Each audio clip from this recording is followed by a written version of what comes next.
কয়েকদিন আগেই চলে গিয়েছিলাম উত্তরপাড়ার রয়্যাল প্যালেসে আমার এক ভাই শুভঙ্করের বিয়ের নিমন্ত্রণে। গিয়েই প্রথমে আমাদের গর্জিয়াস ব্রাইড ঐন্দ্রিলার সঙ্গে দেখা করে নিলাম। তারপর আমাদের অনেক পরিচিত মানুষদের সাথে দেখা হলো, তাদের সাথে একটু গল্প করে নিলাম। আর রয়্যাল প্যালেসের ভেতরটা খুব সুন্দরভাবে সাজানো গোছানো ছিল। কিছুক্ষণ পর আমরা চলে গেলাম স্টার্টারের কাউন্টারে, যেখানে দু রকমের মোমো ছিল, গন্ধরাজ মোমো আর নর্মাল চিকেন স্টিম মোমো। ঝাল ঝাল চাটনি দিয়ে মোমোগুলো কিন্তু দারুণ খেতে লাগছিল। তবে আমার গন্ধরাজ মোমোর থেকে নর্মাল স্টিম মোমোটাই বেশি ভালো লাগে। তারপর চলে গেলাম কাবাব নিতে। দু রকমের কাবাব ছিল আর পনির পকোড়া ছিল। এগুলো বেশ ভালো খেতে ছিল। কাবাবগুলো ভীষণই নরম ছিল, টেন্ডার আর জুসি ছিল। তবে স্টার্টার খেয়ে প্রত্যেকবার পেট ভরিয়ে ফেলি আমি, তার জন্য একটু কম কম স্টার্টার খেলাম। তারপর একটু গলা ভেজাতে চলে গেলাম ফ্রুট জুসের কাউন্টারে, আর সেখান থেকে নিয়ে নিলাম অরেঞ্জ জুস। এছাড়া এখানে চা প্রেমীদের জন্য চা কফিরও ব্যবস্থা ছিল। স্টার্টার খাওয়ার পর আমরা গুটি গুটি চলে গেলাম শুভঙ্কর আর ঐন্দ্রিলার বিয়ে দেখতে।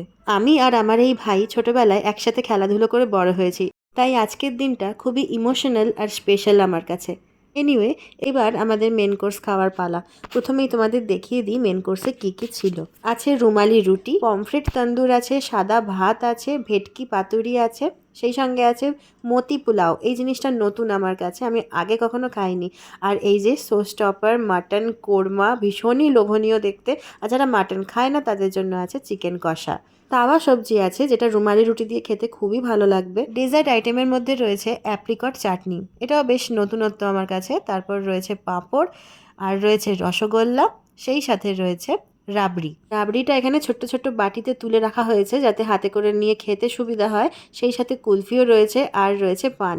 পানের আইটেমগুলো এত সুন্দরভাবে সাজানো রয়েছে, যারা পান ভালোবাসো তাদের দেখে আশা করি লোভ লাগছে। এরপর আমি প্লেটে অল্প একটু স্যালাড নিয়ে নিলাম, সেই সাথে তন্দুর পমফ্রেট নিয়ে নিলাম।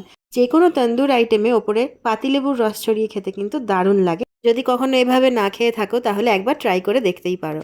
তারপর একটু মতি পোলাও, সাথে এক পিস মাটন নিয়ে দেখলাম। মাটনটা কোনো কথা হবে না, জাস্ট অসাধারণ খেতে হয়েছিল। মতি পোলাওয়ের টেস্টটা একটু অন্যরকম ছিল, আর চিকেনের স্টাফিং দিয়ে গোল গোল করে বানানো হয়েছে বলে এটার নাম হয়তো মতি পোলাও। তারপর আমি নিয়ে নিলাম একটা ভেটকি মাছের পাতুরি, আর ভেটকি মাছের পাতুরি সাদা ভাত দিয়ে না খেলে ঠিক জমে না। একটু সর্ষে আর মাছ দিয়ে ভাত মেখে মুখে চালান করে দিলাম, আর টেস্টটা তো জাস্ট দারুণ ছিল। এরপর চলে গেলাম ডেজার্ট সেকশনে, আর সেখানে একটু চাটনি, একটু পাঁপড়, এক বাটি রাবড়ি আর রসগোল্লা দিয়ে ডেজার্টটা কমপ্লিট করলাম।